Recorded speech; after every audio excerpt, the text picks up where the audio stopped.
Merlin, who didst bringeth Arthur to yon magical lake, wherein didst dwell ye Lady of the Lake. And from her hand didst Arthur take Excalibur. And yea, ye sword couldst ne'er be broken. What was its magic? I'm confused. Weren't Excalibur and the Sword and the Stone the same thing? They were two bloody different swords! Now, Zip. That was too easy.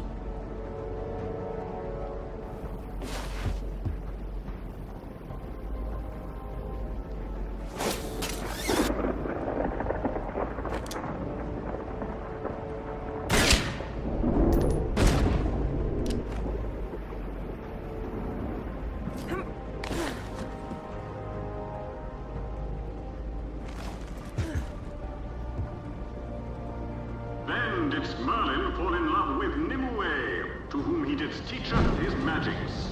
But ere long she didst use her magics against her lover, imprisoning him. Wherefore it was that when Arthur didst do battle with Mordred, Merlin couldst not protecteth him. It seemeth that oft times ye wisest of men canst maketh mistakes.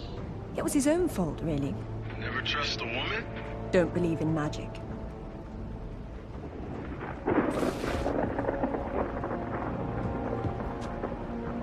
For hours didst Arthur and Mordred hackle upon Salisbury Plain. Arthur with Excalibur, Mordred with its scabbard. Then it was that both were disarmed, and Arthur did strike Mordred a fatal blow with the spear of Sir Bedivere. Anon came more tragedy, for Arthur was himself mortally wounded in ye battle, and yea, yon sky didst darken.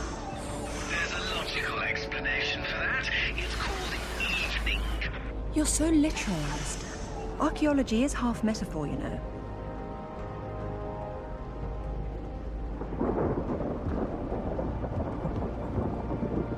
Before he did die, Arthur badest his knight Bedivere to returneth Excalibur to yon Lady of ye Lake. And lo, didst Arthur's body then slumber, and yea, it was borne away to Avalon, where it is said that from thither shall he someday returneth, to claimeth again his crown.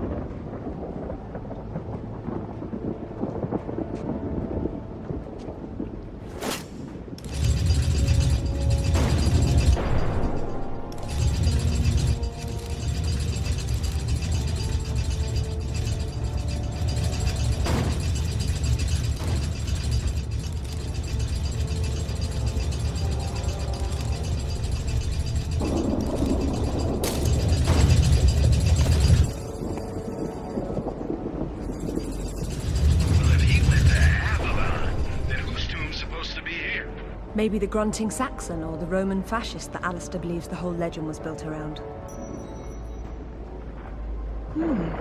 This is where the truth behind the myth is supposed to be explained, but it's been turned into a warehouse. Fitting. There's been so little truth everywhere else. Why start here? The only factual basis behind the King Arthur myths died centuries before this place was built. Give Professor Worth some credit.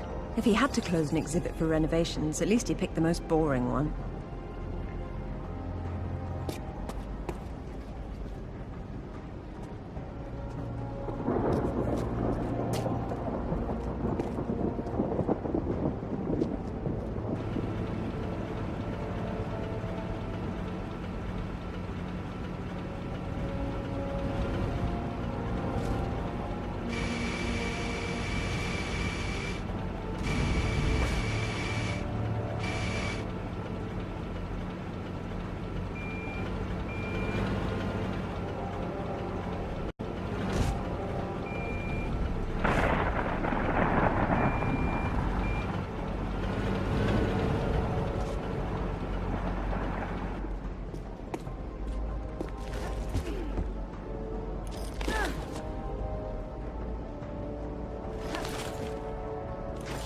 This must be our kindly professor's office space, Don't have as spottily as his reputation. said the pot to the kettle.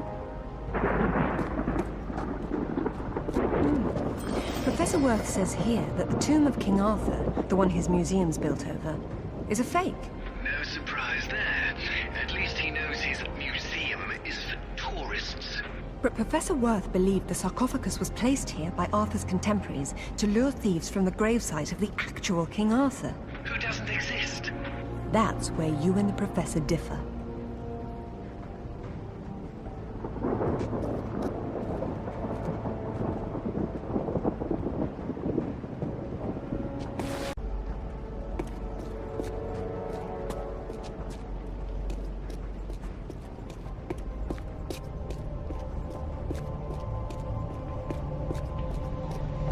This definitely isn't Arthur's tomb. We knew that already. What's wrong with it? I've seen enough tombs in my life to know when I'm looking at a cenotaph. Say who? A diversion. This place is trying too hard. It's hiding something. A body? No, that's the problem.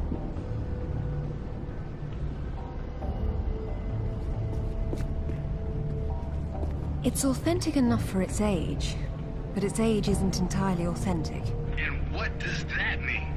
She's saying that the sarcophagus is from around the 11th century, which is when the Arthurian myths were invented. The real Arthur came 5 centuries before, so it's old, but, well, not old enough. It could be anyone in here, if there's anyone at all.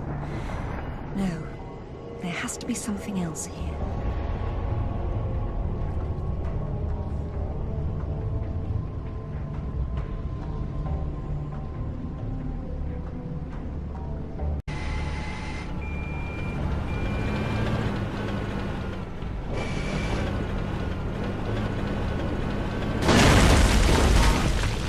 Now this is better.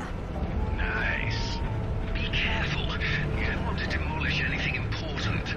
Really, Alistair, I have a velveteen touch. But I'm glad to see you now think there may be something important here.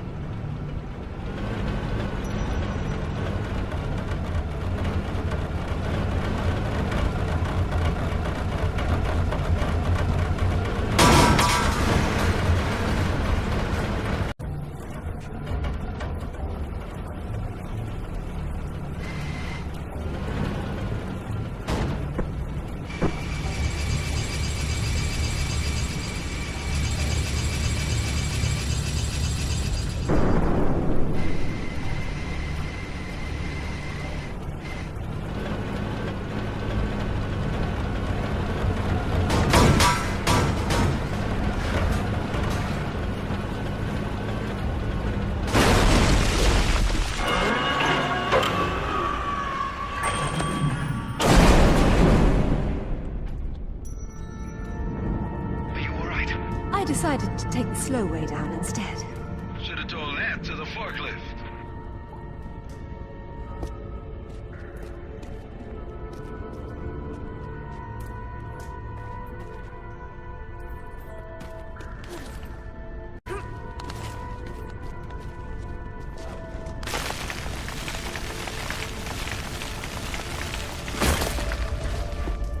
Be careful, Lara. Please, Alistair. This will take some concentration. Yeah, pipe down, Alistair. Or I won't let you sit up front with me anymore.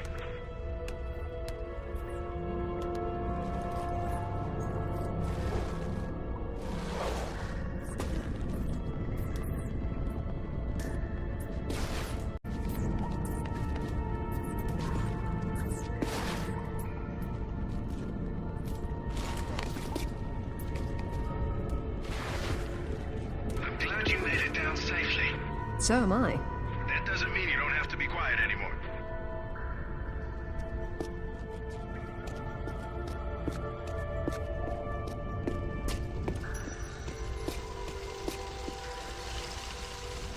Looks like there's oil seeping into the water table. Who knows how long it's been burning? I wonder if the architect's design deliberately took this into account.